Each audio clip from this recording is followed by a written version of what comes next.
Boa noite, meus aterrorizados. Aqui é Angel Black trazendo mais histórias de terror para vocês. Mas antes de irmos para as histórias de hoje, peço para você aí que não é inscrito, que se inscreva no canal. Deixe aquele like para fortalecer e ajudar o canal a crescer. E compartilhe com os seus amigos e também em todas as suas redes sociais.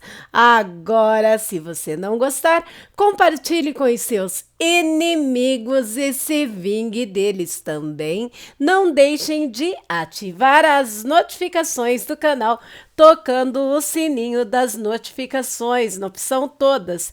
E aí, toda vez que tiver conteúdo novo no canal, você será notificado. E antes de eu continuar também, eu preciso agradecer a uma inscrita muito querida, Evolution. Essa inscrita tá sempre fazendo o possível para me dar aquele help. Muito obrigada, Evolution, pelos superchats, pela amizade, pelo carinho, por tudo, tudo, tudo, tudo. Você é muito especial na minha vida. Muito obrigada mesmo, minha mana, minha raposinha. Milhões de beijos.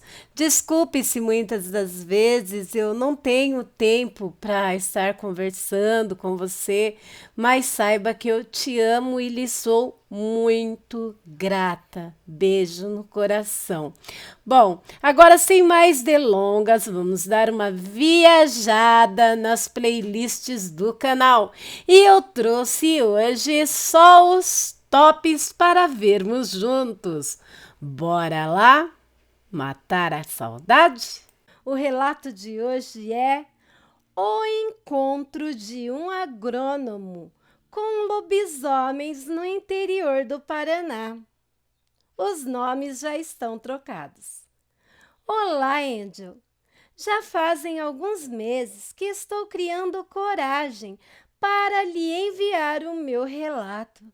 Depois que eu comecei a escrevê-lo, 2 ou 3 vezes pensei em desistir. Mas aí, depois de ouvir algumas histórias meio que parecidas com a minha e também ver que você sempre preserva a identidade do relatante, tomei coragem e terminei de escrever o meu relato para mandar-lhe. Me chamo Agenor, nome fictício como todos os outros que estiverem no relato. Hoje, moro em uma fazenda no interior de São Paulo. Já sou um homem que já passou dos 50 anos. Mas na época em que ocorreram esses fatos em minha vida, eu malemar tinha acabado de fazer os meus 30. Tudo começou em meados de 2001, quando resolvi deixar o sítio onde morava com meus pais, no interior do Paraná, para ir trabalhar em uma grande fazenda cafeeira, também no interior do Paraná. Como eu tinha acabado de concluir a faculdade de agronomia, eu queria voar mais alto. Ou seja, eu achei que, trabalhando em uma grande fazenda, teria mais chances de pôr em prática tudo o que eu tinha aprendido na faculdade. E assim eu fiz. Quando cheguei na dita fazenda, meus olhos ficaram maravilhados de ver aquele mar verde de cafezais. Confesso que eu nunca tinha visto tão de perto uma plantação tão grande como aquela. Sem contar uma enorme represa que cortava em meio ao cafezal e aos arredores.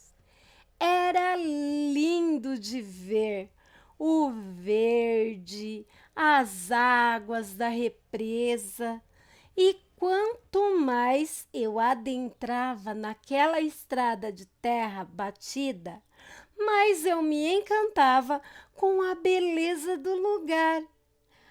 Além do enorme cafezal, também passei por um extenso bosque. Depois, mais cafezais, mais partes da represa.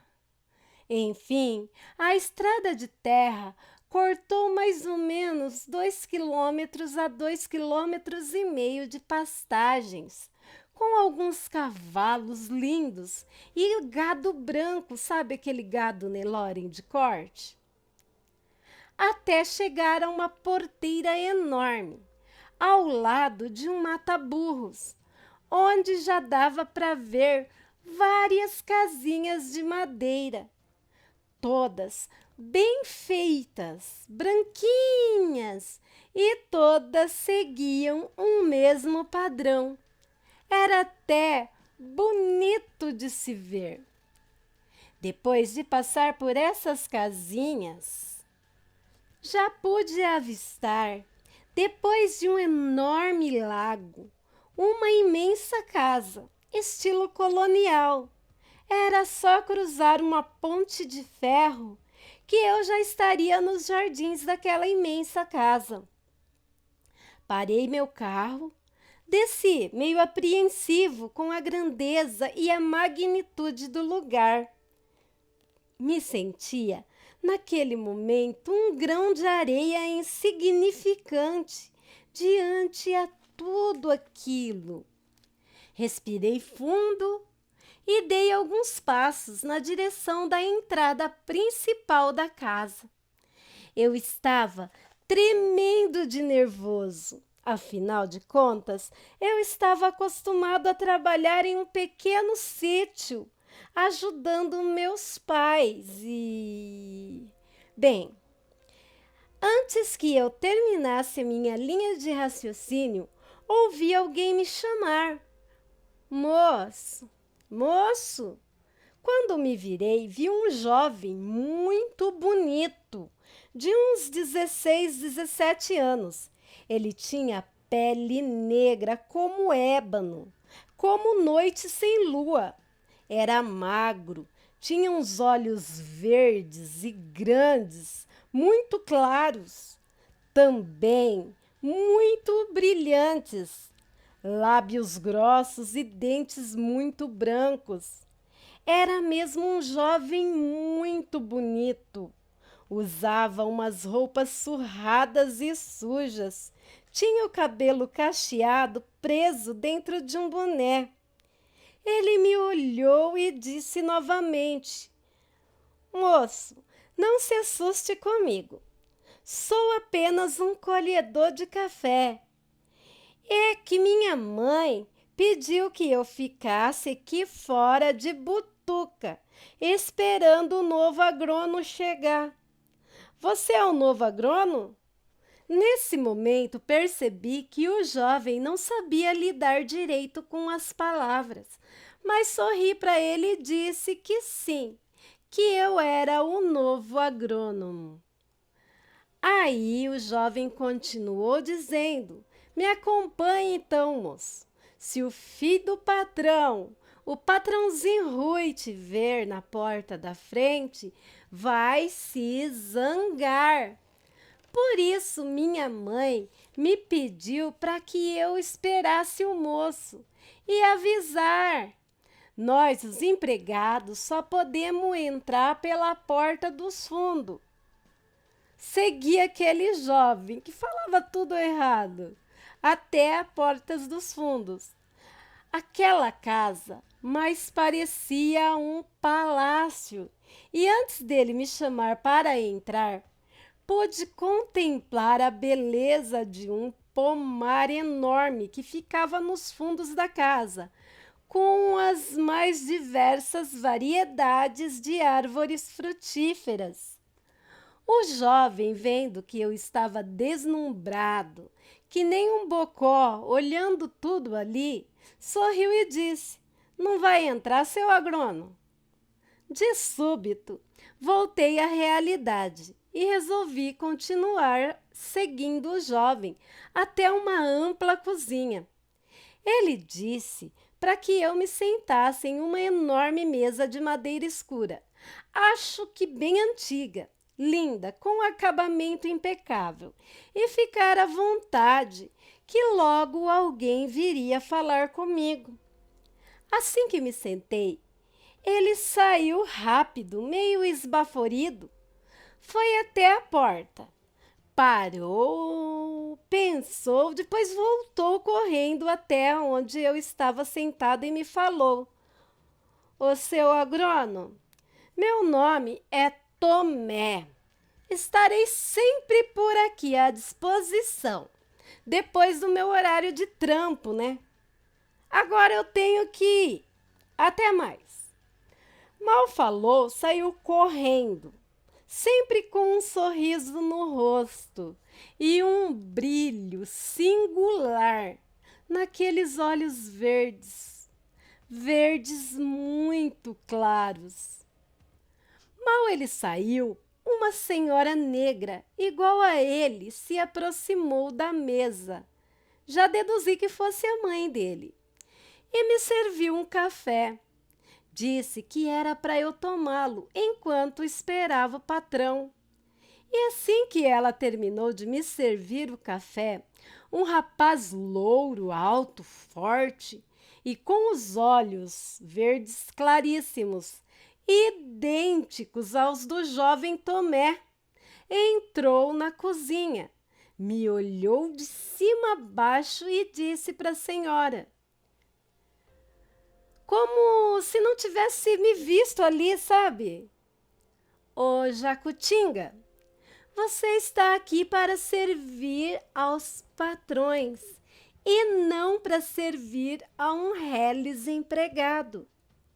A senhora ainda tentou argumentar, dizendo, mas patrãozinho, ele é o agrônomo. Ela falava errado, igual o filho dela. Mas ele continuou, né? Empregado é empregado. Para mim é tudo igual, tudo inferior. De repente, o rapaz engoliu o que estava falando, arregalou aqueles olhos verdes claros, olhando para alguma coisa. Quase que mecanicamente, acabei olhando na mesma direção que o rapaz olhava e vi, adentrando a cozinha, do lado oposto de onde eu entrei, um homem, uma versão mais velha do rapaz que estava me desdenhando para a dona Jacutinga. Só que o homem era bem maior e mais forte. Tinha os olhos também verdes, muito claros, mas sombrios. Ele olhou para o rapaz e disse com uma voz firme e embargada: "Depois que eu morrer, você dará as ordens, Rui. Por enquanto, não." O rapaz baixou a cabeça e saiu sem dizer nenhuma palavra. Pianinho, pianinho.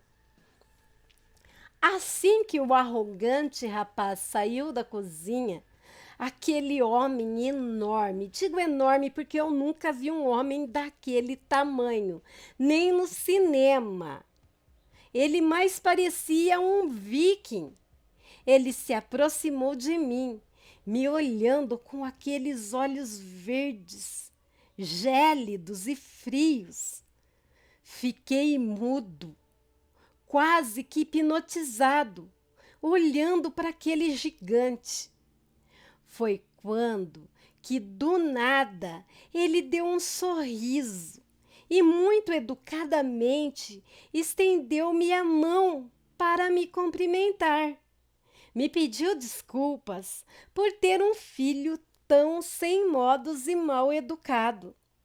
Depois disso, me disse que se chamava Paolo e que estava ansioso por minha chegada.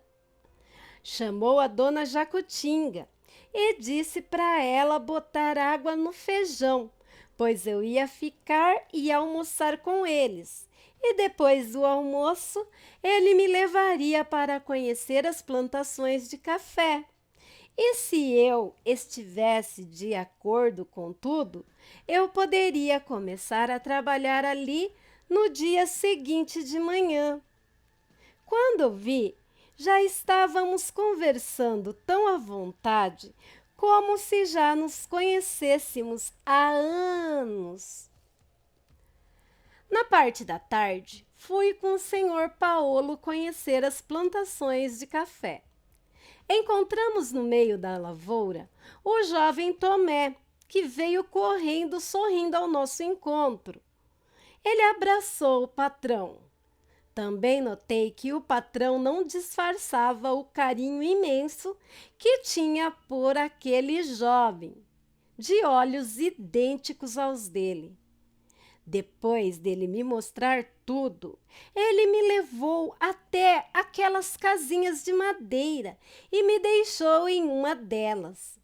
Disse para eu me acomodar e procurar descansar, pois no outro dia eu começaria a trabalhar já de manhãzinha, assim que assinasse meu contrato de trabalho. Assim que o senhor Paolo se foi, pude contemplar com mais calma a casinha que eu ficaria. Estava toda limpinha, perfumada e organizada. Tinha até uma marmitinha de janta em cima da mesa. Dona Jacutinga já tinha mandado uma menina ir lá e arrumar tudo, enquanto eu e o patrão estávamos na lavoura. Resumindo, eu já estava me sentindo em casa. Jantei, me deitei em um sofá que tinha naquela pequena sala e acabei adormecendo. Eu estava muito cansado, pois o meu dia tinha sido muito cheio e também exaustivo. Acordei, já se passava das 11 horas da noite. Só aí notei que eu tinha esquecido de fechar as portas e as janelas. Me levantei meio sonolento e fui cambaleando, fechá-las para poder voltar a dormir. Fechei primeiro a janela do quarto, e por ela vi a beleza da noite. A lua prateada iluminava tudo ali. Respirei fundo aquela brisa que veio em meu rosto. Puxei a respiração, sabe? E quase vomitei. Junto com a brisa veio um cheiro muito forte. Parecia um misto de urina de gato ou cachorro, não sei, amônia, rabujo. Um cheiro muito forte mesmo, me embrulhou o estômago, me arrepiei inteiro e, por fim, pensei comigo mesmo, amanhã descubro, se tem algum curtume aqui por perto. Aqui tem a explicação, gente. Curtume é onde curte couro de vaca, fede muito mesmo. Continuando, e fui então em direção à porta da sala, que estava escancarada, para fechá-la. Quando cheguei na porta, ouvi um rosnado de cachorro. Foi aí que, quando eu levantei meus olhos, vi na varanda, a menos de 3 metros de mim, um bicho horrível, grotesco, em pé, olhando fixamente para mim. Fiquei paralisado, olhando para aquela besta que parecia ter vindo do mais profundo inferno. Eu queria gritar, correr, chorar, mas meu corpo não respondia a nenhum comando mental que eu desse. Eu ali, em pé, paralisado, e o bicho ali, em pé na minha frente, olhando fixamente para mim. Detalhe, com aqueles olhos grandes, verdes muito claros e grandes, me fitando, como um enorme predador olha para sua presa. Aquilo tinha mais de 2 metros de altura. Era preto e peludo. Tinha dentes enormes e pontiagudos, com baba espessa e constante, que ficava escorrendo de sua boca por seu corpo conforme ele rosnava.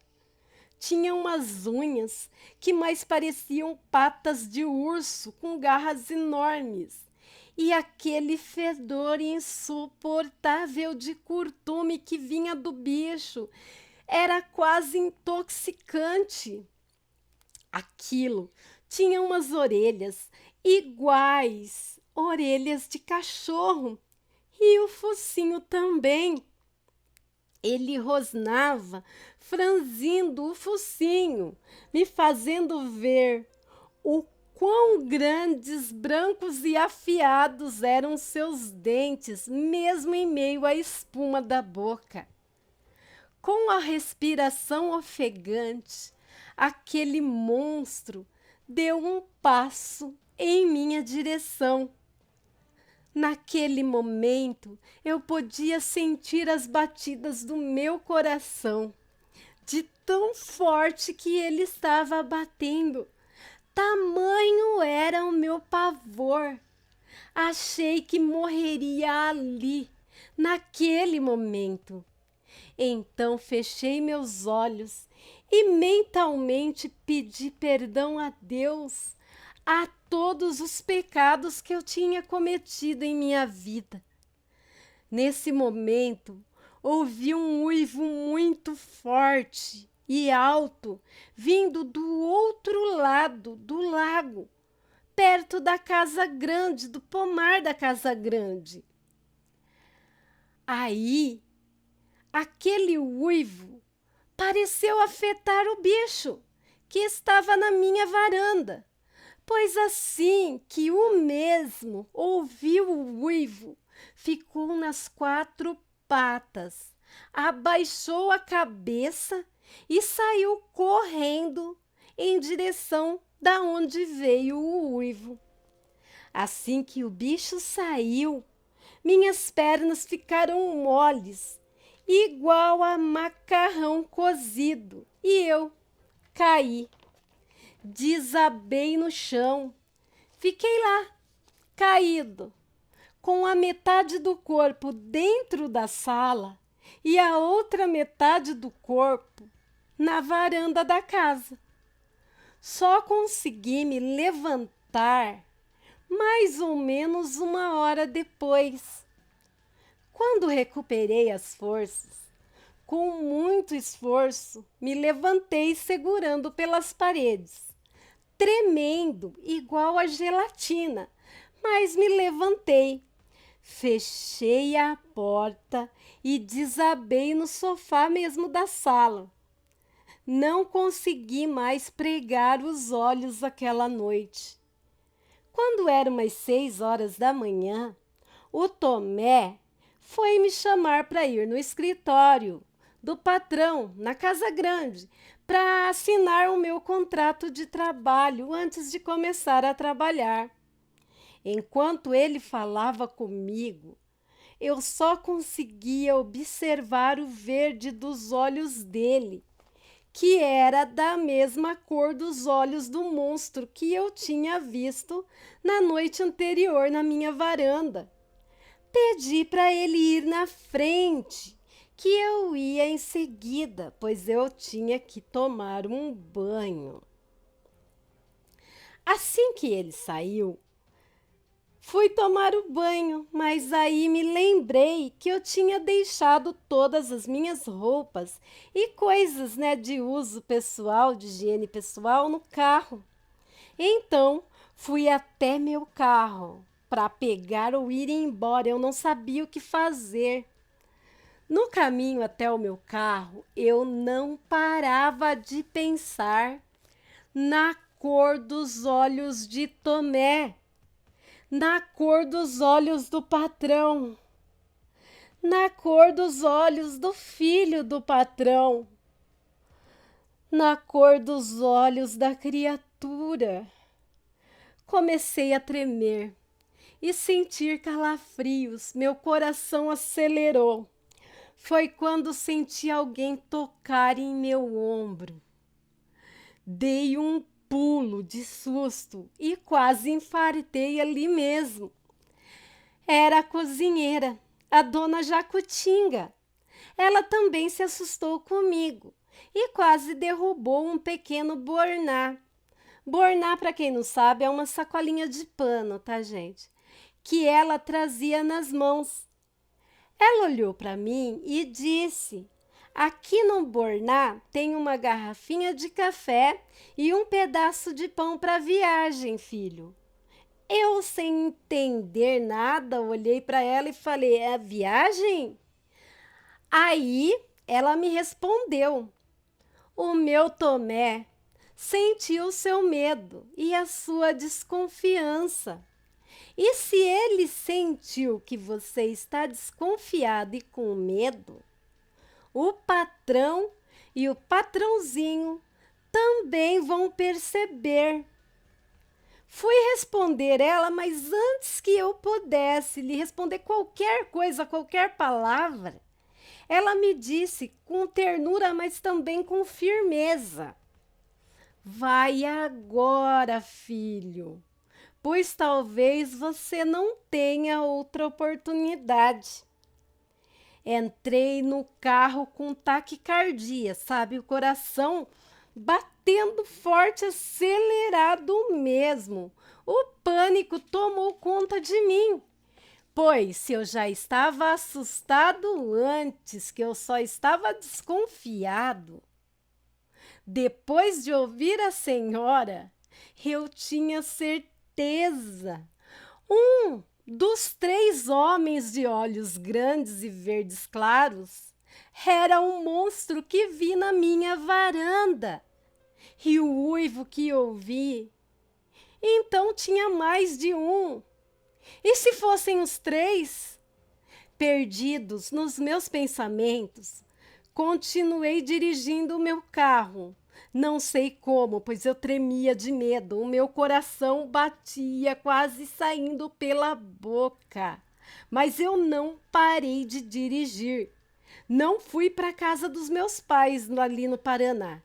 Continuei dirigindo até o interior de São Paulo, na casa de um padrinho meu que morava ali em uma cidade. Fiquei na casa dele por uns dias, até que aí ele me indicou para trabalhar em uma fazenda. Por aqui mesmo. Pedi para ele ir buscar meus pais no Paraná. E nessa fazenda que ele me indicou, vivo até os dias de hoje. Olha, nunca mais pus meus pés no Paraná. Nunca mais voltei no Paraná. E quase nunca saio de casa. Até hoje tenho pesadelos horríveis com o bicho que vi na varanda. E muitas vezes ainda eu acordo todo suado e gritando, pois no meu íntimo eu morro de medo daquela coisa ou daquelas coisas, não sei direito, me acharem aqui. Tchau, Angel. Beijos. Vamos ao relato de hoje?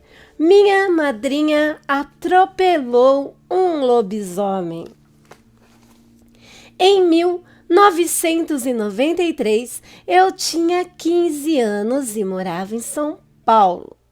Mas no mês de setembro daquele mesmo ano, começaram a acontecer coisas ruins que mudaram a minha vida para sempre.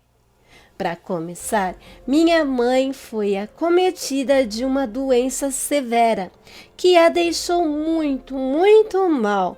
Em uma semana, minha mãe estava ótima em casa cuidando da gente. E na outra semana, sedada no CTI do Hospital das Clínicas. Essa situação deixou meu pai muito sobrecarregado. Ele se desdobrava entre o trabalho e o hospital e andava sempre nervoso, de mau humor, pois nem falar com minha mãe ele conseguia, pois, como eu disse antes, minha mãe estava sempre sedada, pois a doença que tinha tomado conta do corpo dela a infligiam dores terríveis. Isso transformou meu pai e, para pior, ele ficou muito agressivo comigo em casa. Ou seja, ele descontava todas as frustrações dele em mim.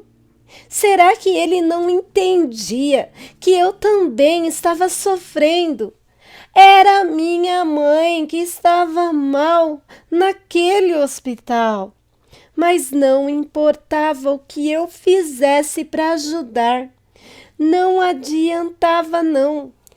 Eu já não estava mais reconhecendo o meu pai. Um homem que antes era tão carinhoso comigo e com a mamãe, um homem que antes era tão terno, tinha se transformado naquele ser grosseiro e hostil. Mas mal eu sabia que a minha situação ainda tinha muito para piorar. Dentro de poucos dias, a doença venceu minha mãe e ela deixou esse mundo. Naquele dia, meu mundo caiu, eu perdi meu chão. Meu pai estava tão perdido na própria dor que não teve nem tempo para secar uma lágrima sequer que caíam dos meus olhos. Fui amparada por estranhos, pessoas que eu nem conhecia. Depois do sepultamento da minha mãe, minha vida virou um inferno. Meu pai não queria mais saber de ir trabalhar. Estava sempre bêbado e agressivo. E eu tive até que deixar meus estudos, pois ele ia bêbado até os portões da escola e começava a gritar palavras de baixo calão, que eu tenho até vergonha de repeti-las. Por mais que eu tentasse manter a casa limpa, nunca conseguia. Pois ele, além de beber como um louco e às vezes até fazer as necessidades na roupa ou no chão da sala, ele ainda levava seus amigos, bêbados, para beber, jogar truque e bagunçar lá em casa. E se eu falasse algo, ele me agredia com palavras e às vezes até mesmo fisicamente. Com o tempo, ele começou a levar até mesmo mulheres, acho que eram mulheres da vida, porque elas sempre estavam bêbadas naquele fuzuê na casa. E lá, todos deixavam uma sujeira imensa, latas de cerveja, resto de pizza, porção jogada no chão e outras coisas que eu não vou nem mencionar. Ou seja, era uma verdadeira bagunça. Mas a gota d'água mesmo foi quando um daqueles amigos bêbados do meu pai tentou abusar de mim. Consegui escapar daquele homem nojento, saí correndo de casa. Naquele momento, eu já não sabia o que fazer e nem para onde ir. A única coisa que eu tinha certeza é que eu não queria era voltar para aquela casa. Comecei a andar meio sem rumo, sabe? Quando dei por mim, eu estava em uma padaria, sentada em uma mesa chorando. Logo, uma atendente veio até a mesa que eu estava e perguntou se eu queria algo. Sequei minhas lágrimas e enfiei a mão no bolso da minha calça jeans para ver se eu tinha algum dinheiro, no bolso. Achei uma nota de pequeno valor. Daria para eu tomar pelo menos um cafezinho. Pedi o café para aquela atendente. Enquanto ela foi buscar, dei mais uma mexida num outro bolso. E no outro bolso achei um papelzinho com um número de telefone escrito, que por coincidência era o número do telefone da minha madrinha, que eu já não via fazia alguns anos. Aí eu eu implorei para que aquela atendente me deixasse usar o telefone da padaria. Eu queria falar com minha madrinha. A moça disse que não podia me ajudar, mas ia pedir para o dono do estabelecimento. O dono da padaria era um homem de bom coração e me deixou usar o telefone. Minha madrinha me atendeu e aos prantos contei tudo a ela. Minha madrinha morava em uma pequena cidade na região de Ourinhos, consideravelmente longe da capital.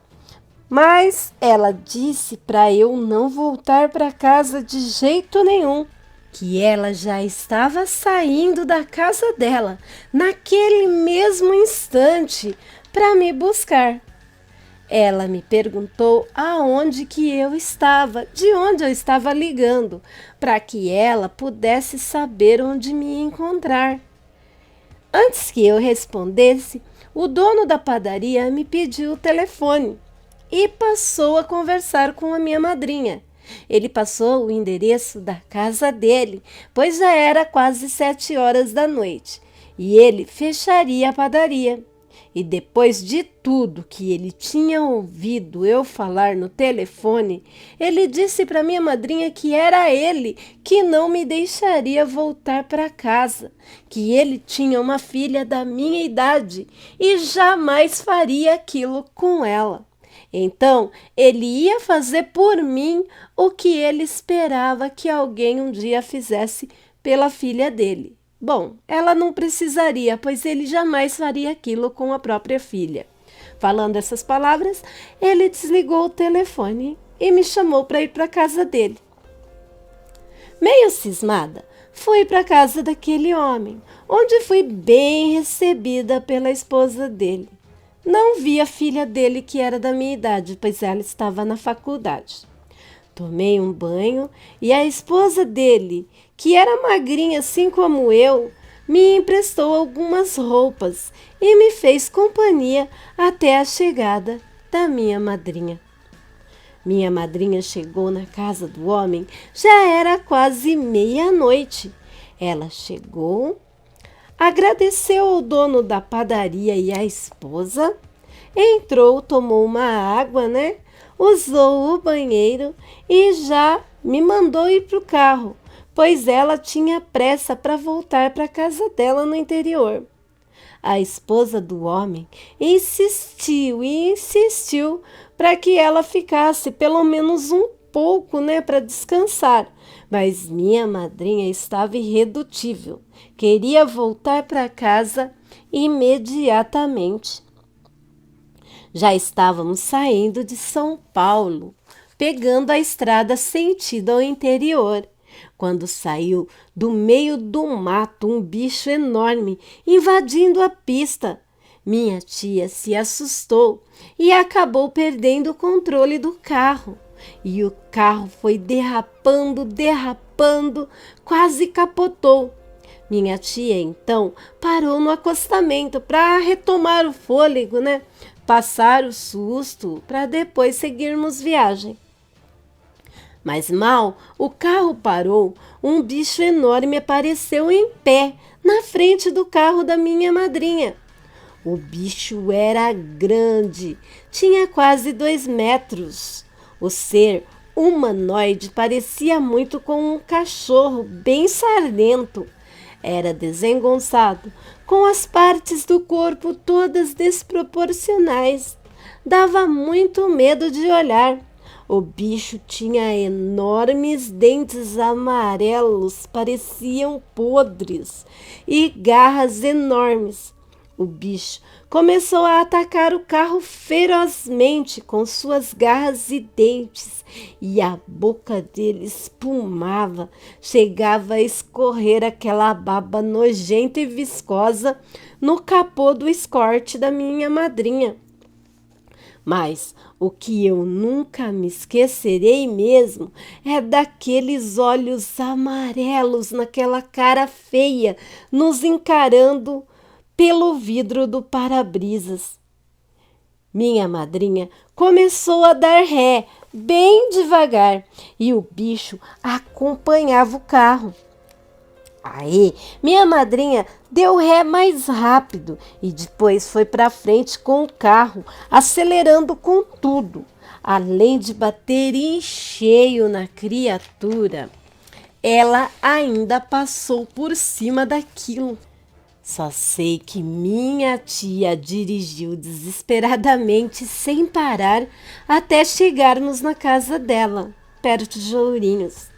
Chegamos na casa, estávamos exaustas, e isso já se passava das 5 da manhã, e o medo ainda não tinha se dissipado da gente.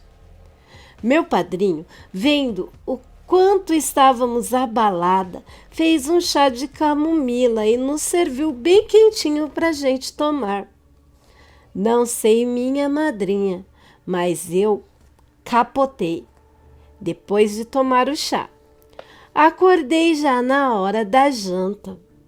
Depois que comemos, fomos assistir a um telejornal na sala. Acho que era o Aqui e Agora. Não tenho certeza. E no jornal deram uma notícia que fez o meu coração gelar. Falava de um homem que foi atropelado na saída de São Paulo, sentido ao interior. E eles estavam achando um absurdo que o pobre homem foi atropelado no acostamento e quem tinha o atropelado, pasmem, covardemente, não tinha nem prestado sequer socorro. Não tinham se dado nem ao trabalho de chamar os bombeiros. Eu olhei para minha tia, que me retribuiu o olhar. Nos entendemos ali, mas não dissemos nenhuma palavra uma para outra. Mas o pior é quando mostraram a foto do homem que tinha sido atropelado. Era o amigo do meu pai, o bêbado que tentou abusar de mim e que me fez fugir de casa no dia anterior. Angel, aquele homem era um lobisomem, pois sei bem o que minha madrinha atropelou e era mesmo um monstro horrível. Só não entendo como foi que ele me achou. Meu pai morreu um mês depois do ocorrido. Ele se enforcou em uma árvore perto da casa onde morávamos. Hoje já tenho 43 anos, mas de vez em quando ainda tenho pesadelos horríveis com esses acontecimentos traumáticos de minha vida. Beijos, Angel, e beijos aterrorizados. Agradeço muito por você contar a minha história. Boa noite, meus aterrorizados. Aqui é Angel Black trazendo mais histórias de terror para vocês.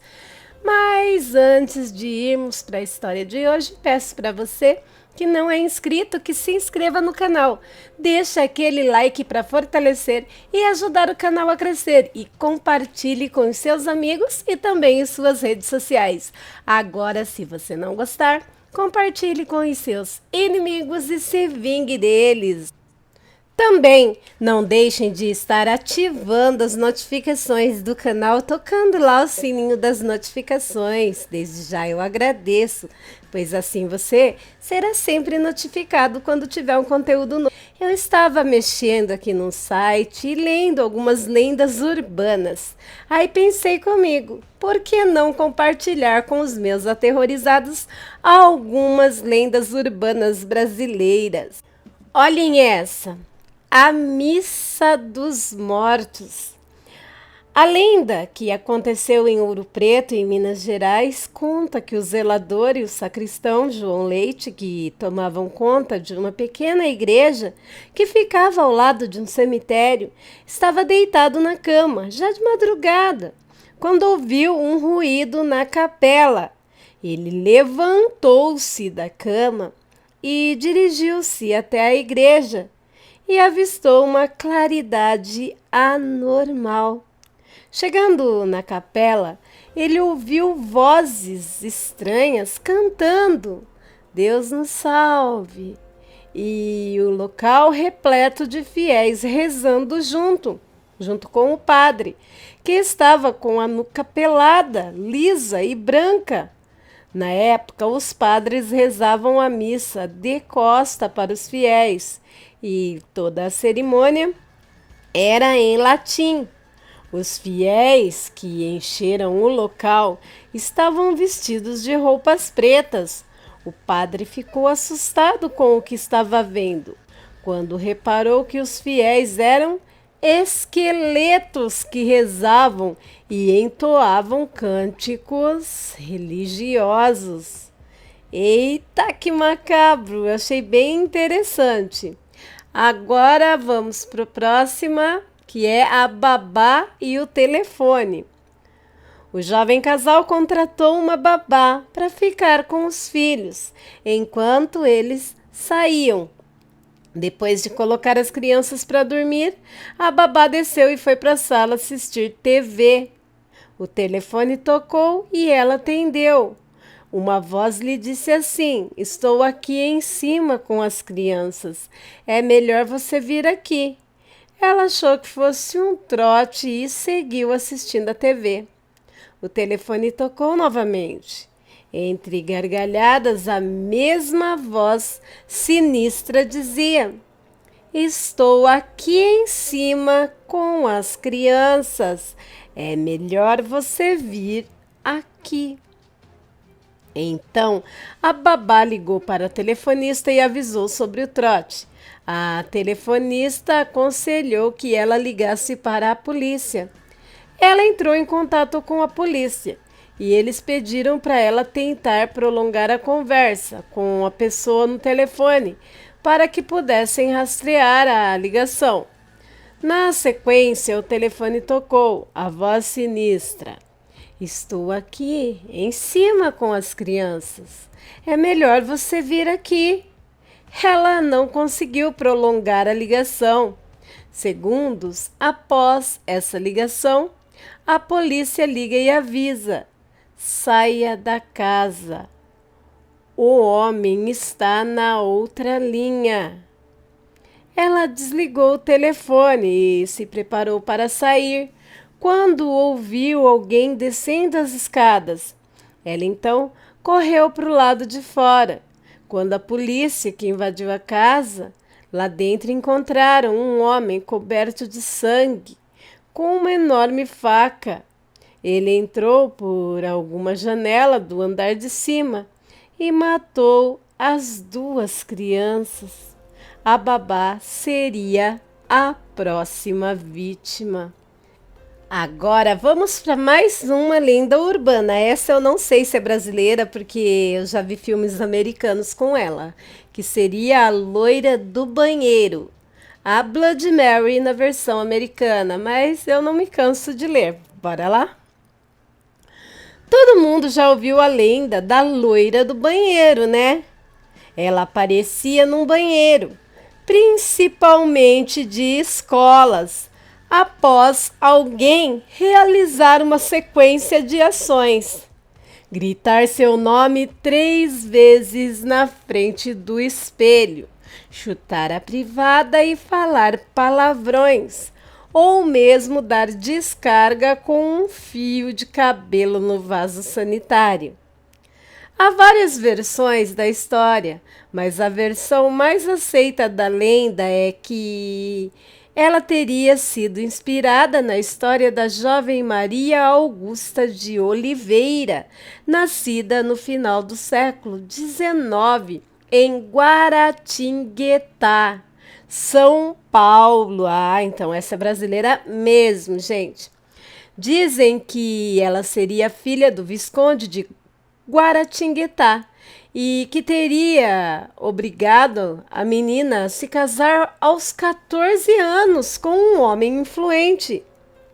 Nada feliz com o casamento, Maria Augusta vendeu suas joias, mostrou que tinha muita atitude e fugiu para Paris aos 18 anos. Na cidade, a jovem viveu até 1891, quando teria falecido com apenas 26 anos. E o motivo do óbito era um mistério, graças ao desaparecimento do atestado de óbito da garota. Com a notícia da morte, sua família pediu que o corpo retornasse ao Brasil e fosse colocado em uma urna de vidro na casa da família, até que seu túmulo ficasse pronto. Mas mesmo após a sepultura estar pronta para receber o corpo, a mãe de Maria Augusta não queria enterrá-la. Foi só após ser acometida por diversos pesadelos, enquanto o corpo da garota estava na casa, que ela consentiu em sepultar a jovem. Algum tempo depois, em 1902, o casarão que viviam deu lugar à Escola Estadual Conselheiro Rodrigues Alves, de onde dizem que seu espírito vaga até os dias de hoje, aparecendo com frequência nos banheiros femininos. Você conhece alguma história de terror desse tipo, ou seja, uma lenda urbana? Se você souber, mande para o canal que eu conto aqui. E agora mais uma lenda urbana: a carroça sem cavalo. Conta-se que em noites frias de inverno descia um forte nevoeiro trazido pelo mar. Nessa noite ouvia-se muito barulhos estranhos. Os moradores da cidade de São Francisco, que é a cidade mais antiga de Santa Catarina, eram acordados de madrugada com um barulho perturbador. Ao abrirem a janela de casa, os moradores se assustavam com a cena. Viam uma carroça andando sem cavalo, sem ninguém puxando. Andava sozinha. Na carroça havia objetos barulhentos, como panelas, bules, inclusive alguns objetos amarrados do lado de fora da carroça. O medo dominou a pequena cidade.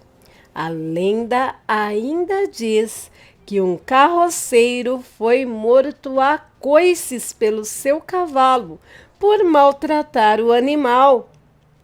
Nas noites de manifestação da assombração, a carroça aparecia de um nevoeiro, assustava a população e depois de um tempo voltava a desaparecer no nevoeiro.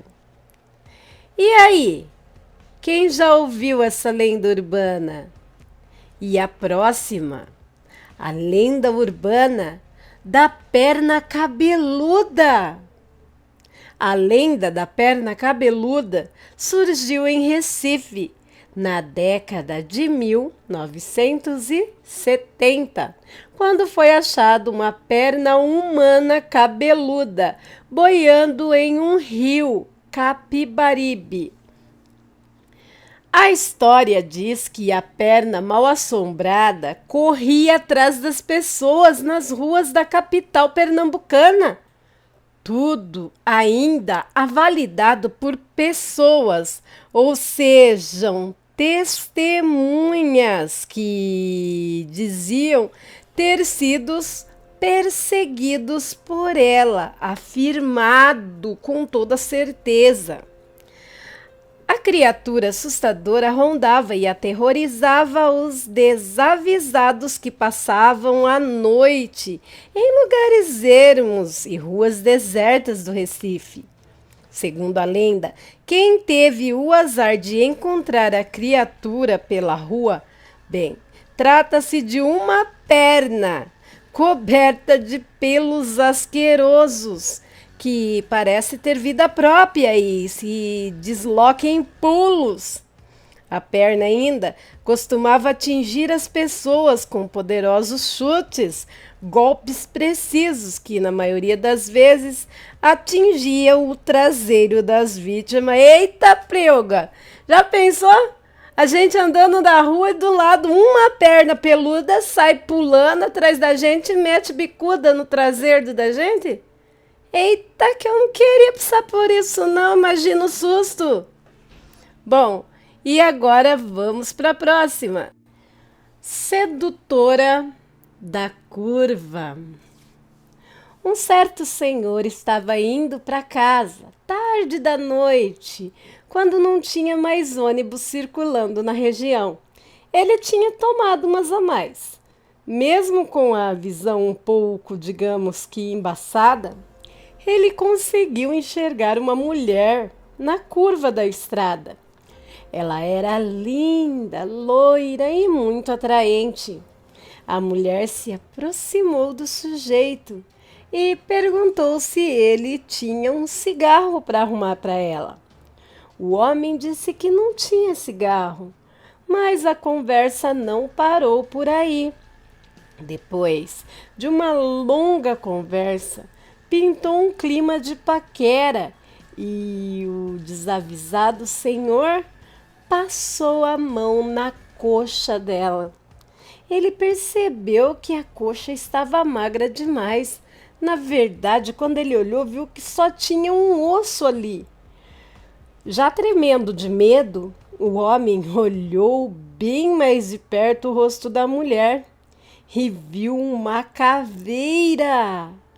Ele saiu correndo e só parou na porta de sua casa. Eita, cuidado aí, amigos aterrorizados. Tomar umas canjibrina a mais e confundir caveira com mulher bonita, hein? Já pensou? Que situação! Bora para a próxima lenda urbana? A mulher emparedada. Jaime Farias era o dono de uma loja. Funcionava no térreo de um sobrado na Rua Nova, em um endereço nobre no Recife. Ele era um homem muito grosseiro e vingativo. Um dia, Jaime descobriu que Clotilde, a única filha, tinha engravidado de um homem sedutor chamado Leandro. Para completar a confusão, ele descobriu que Leandro era amante da sua esposa Josefina. Jaime manda matar o amante. Josefina enlouquece e ele tenta casar a filha com um sobrinho. Como o rapaz não aceitou, ele colocou a filha num macabro castigo. A amarrou com cordas, cobriu-a com lençóis brancos e a colocou em um banheiro do sobrado. Com a ajuda de um comparsa, Jaime forçou um pedreiro a fechar a porta do banheiro com tijolos. Após passar 3 anos em Portugal, Jaime voltou para o Brasil para morar em cima do sobrado, onde colocou a filha emparedada. O casarão era atormentado por gemidos, tenebrosos e por uma figura branca e vaporosa da filha. E até hoje testemunhas garantem ter visto a aparição no prédio comercial da Rua Nova. No mesmo local ocorriam fenômenos inexplicáveis, como móveis sendo arrastados por mãos invisíveis, soturnas batidas na parede, além de ser ouvido um choro lamentoso, que seria da garota emparedada. Ai, que triste esse, né, gente? Que dó! E saber que tem relatos de coisas desse tipo que aconteciam nos tempos passados, né? Aliás, acontecem até nos dias de hoje, né? O ser humano é um bicho que sabe ser ruim. E tem outro aqui bem interessante, ó. Túmulo de criança afogada em 1923 enche de água até hoje. Vamos ver?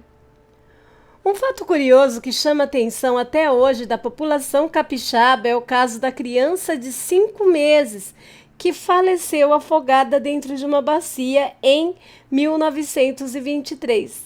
A lenda conta que o túmulo de Maria Gilda enche de água há mais de 90 anos, mesmo em períodos longos de estiagem.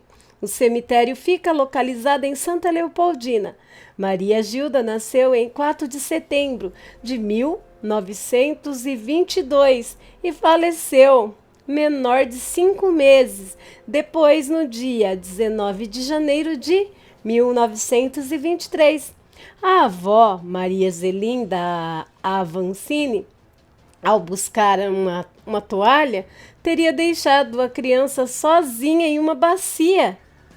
Uma criança de 5 meses? Não é doida?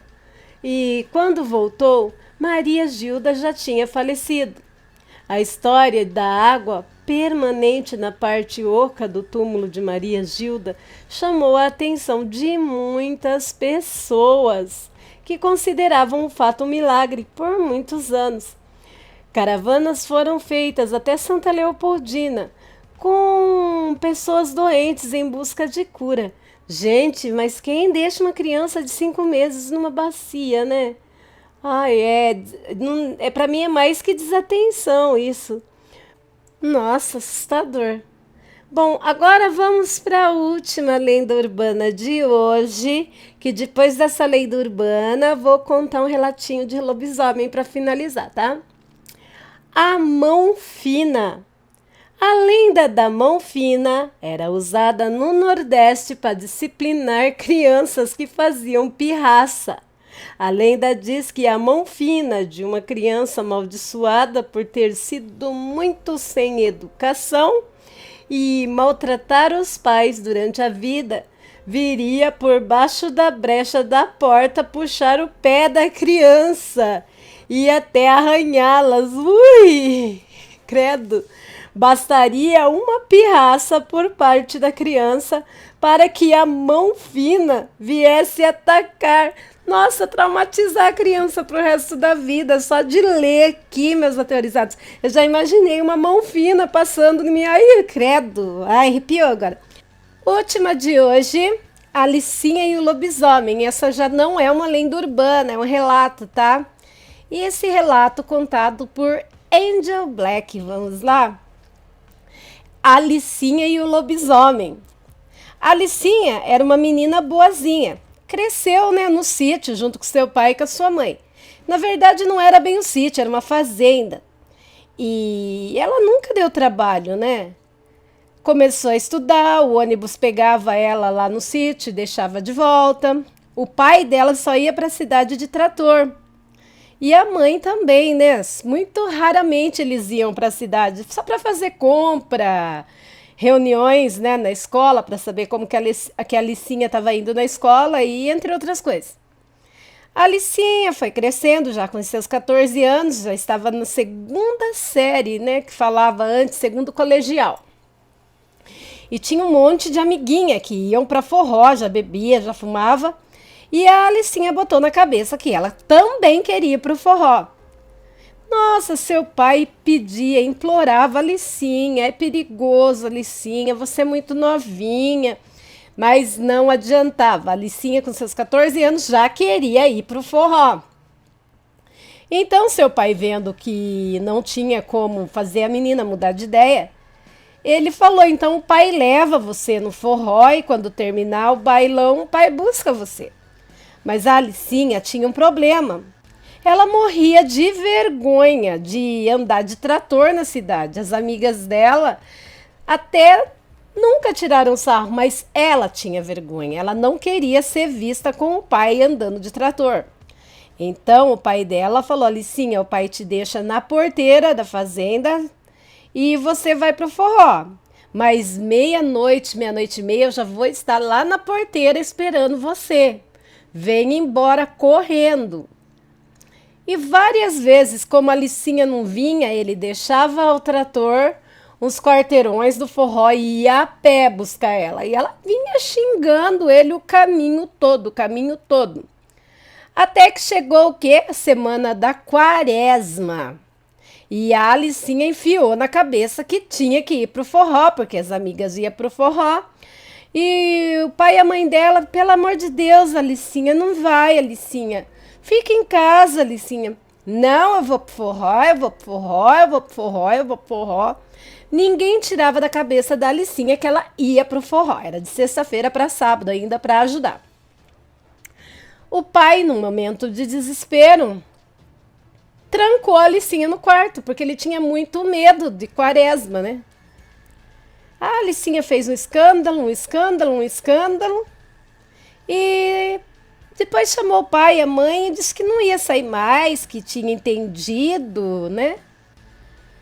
O pai e a mãe acreditou nela, ficaram super felizes e, como sempre, né, vida de sítio, umas 8h30 da noite, 9 horas, eles já estavam dormindo. Era umas 5 da manhã. Essa menina apareceu aos gritos, batendo na porta. Pai, mãe, abre a porta, pelo amor de Deus, me deixa entrar, me deixa entrar, me deixa entrar. Eles acordaram, né? De madrugada, o que a Alicinha tá fazendo lá fora? A menina entrou, eles deram água com açúcar, né? A vontade era dar uma surra, né? Mas eles amavam muito aquela filha. Depois que ela tomou água com açúcar e conseguiu respirar, um estrondo na parede da casa, a casa de madeira chacoalhou todinha. Sabe, parece que um bicho do tamanho de um boi se chocou contra a parede da casa, chacoalhando a casa e cheirava por debaixo da porta. O bicho urrava tanto, urrava, mas não era uivo, igual a gente vê em relatos na maioria, nem rosnados, era um barulho estranho, não sabia se estava gritando, latindo, rosnando ou fazendo aquele barulho de porco. O bicho era muito grande e feio, né? E a menina chorando, chorando, a mãe dela rezando, rezando, o pai desesperado. O pai pegou a carabina e começou a atirar. Abriu um pouquinho a porta e deu uns par de tiro pela fresta da porta. E ele viu, só que era um bicho peludo e preto, parecia um gorila. O bicho correu e se embrenhou no meio do mato. Sumiu. Depois de tomar água com açúcar, dar com o pau, né? A Alicinha, chorando, joelha no chão e pede perdão pro pai. Aí ele perdoou, mas queria saber por que ela fez, o que aconteceu. Aí ela falou: pai, a hora que eu vi que você e a mãe tinham dormido, eu menti pra você. Eu falei que eu não ia pro baile pra você me deixar em paz e destrancar o quarto. E a hora que vocês dormiram, eu dei um jeito de sair. E fui pro baile. Fui a pé mesmo, cortei a estrada à noite e fui lá pro baile. Lá eu conheci um moço bonito até. E a gente dançou e dançou e dançou e dançou. Aí quando já era quase 3 horas da manhã, como o sítio é muito longe, para vir a pé eu levaria mais de 1 hora, eu me despedi do moço. Aí o moço falou que era para esperar ele tomar uma cerveja que ele me trazia até em casa. Eu falei que não precisava, mas ele insistiu. E eu acabei aceitando, pai. Aí ele veio andando devagarinho, me mostrando as estrelas do céu, mandando eu sentir o cheirinho da natureza. E ele falava bonito demais, pai. Eu comecei a prestar atenção nas palavras dele e a gente estava vindo. A hora que a estrada do sítio cortou a plantação de eucalipto, do nada ele segurou meu braço e não queria soltar mais. Aí eu escapei, pai, não sei como, eu puxei meu braço e saí correndo. Quando eu olhei para trás para ver se aquele moço estava me seguindo para me fazer algum mal, eu vi aquele moço rolando no estradão, sabe, no areião da estrada. E começou a crescer uns pelos nele. E aí eu comecei a correr mais, pai. Correr mais e correr e correr. E quanto mais eu corria, eu ouvia ele bufando e o cheiro de enxofre começou a queimar meu nariz, pai. E não teve jeito, eu continuei correndo, correndo, e quando olhei para trás não vi mais o moço. Eu vi aquele bicho enorme que parecia cachorro, mas grande, grande demais, peludo do zóio vermelho, e corria atrás de mim, pai. Aí eu escondi no meio do mato, fiquei bem quietinha. E o bicho correu me procurando. De repente, eu olhei para a estrada, achei que estava tudo seguro. Escutei os bezerros berrando, acho que ele estava matando o bezerro. E comecei a correr em direção à casa. Peguei o estradão e estava cortando o vento no peito.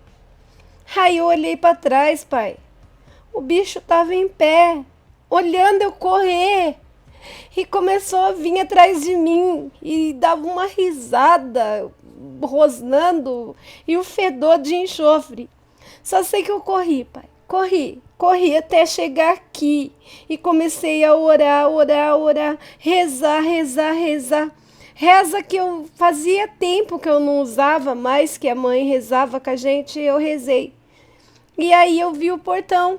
Entrei e bati para o senhor abrir para mim. Mas parece que a reza não assustou o bicho, pai. Mas eu prometo, nunca mais saio na quaresma, pai. Eu nunca mais vou sair na quaresma, pai. O pai dela, né, muito compreensivo, a mãe também, pois estava feliz porque a Alicinha estava viva ali e bem. Abraçaram a menina, choraram junto. E no outro dia, né, foram ver onde que estava, né, os vestígios do dito lobisomem. Pasmem, o pai da Alicinha viu o bicho, mas não tinha rastro, não tinha pelo, não tinha nenhum bezerro morto, nada, nada, nada. Nem passos na estrada, detalhe, só tinha os rastros da Alicinha. E o lugar onde ela falou que o bicho ficou rolando no chão, não tinha nada, nada, nada. Será que ela viu mesmo o lobisomem? Ou será que de tanto pai por medo ela imaginou tudo? Bom, sendo verdade ou não o que a Alicinha viu, resultou apenas uma coisa. Hoje a Alicinha é uma mulher de mais de 50 anos. E a Alicinha nunca mais saiu nem de casa na quaresma. Nunca mais desobedeceu os pais. E até hoje ela fala para os netos dela essa história e implora para que eles não saiam de casa à noite na quaresma. E aqui se encerra mais uma coletânea só com os melhores relatos do canal. Meus amores, se gostou, deixa o gostei, se inscreve no canal e toca o sininho. Deixe os seus comentários para me saber o que vocês estão achando do meu trabalho. Também quero dizer que se alguém aí sentir de ajudar o canal, você pode estar fazendo isso pelo Superchat, Super Stickers e também pelo Valeu Demais. Se preferir também, tem a opção do Pix e a chave do mesmo é luçonjavermelha@gmail.com, tudo em letrinhas minúsculas e estará anexado na descrição do vídeo também no primeiro comentário do mesmo. Desde já, deixo aqui a minha gratidão do fundo do meu coração. qualquer ajuda é muito bem-vinda. Meus amores, vou parando por aqui, já deixando com vocês o meu coração, pois ele é de vocês. Vocês moram aqui dentro e não pagam aluguel. Boa noite, meus aterrorizados. Tenham bons sonhos. E eu amo vocês demais. Fiquem com Deus. Até o próximo vídeo. Fui!